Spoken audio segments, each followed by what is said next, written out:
Après le rejet par la Haute Cour militaire des mémoires et requêtes des partis civils tendant à faire comparaître le général John Numbi, l'organisation non gouvernementale de défense des droits de l'homme, La Voix de Sans Voix, envisage une action en justice au plan international.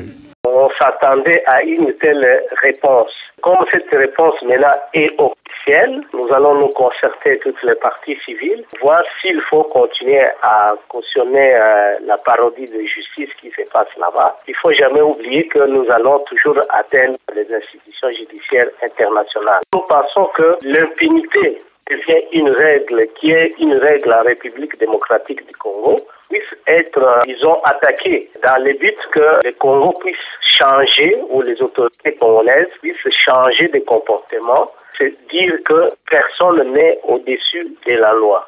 Face à ces critiques, le gouvernement avance par le biais de son porte-parole que la justice n'est pas faite pour plaire aux partis, en reconnaissant tout de même la liberté de chacun de saisir une juridiction de son choix. On cherche la vérité, c'est tout. Si la vérité ne plaît pas aux ONG, libre à elles de dire qu'elles ne sont pas contentes. Mais la justice n'est pas là pour complaire aux ONG. Je ne sais pas qu'est-ce qu'ils croient. Que quand on prend une décision de justice, elle doit leur faire plaisir. Pas du tout.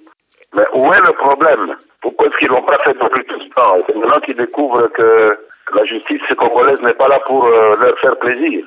C'est la liberté de chacun de saisir n'importe quelle juridiction. Mais ça m'étonnerait beaucoup que pour ce cas-là, même la justice internationale puisse fonctionner pour leur faire plaisir.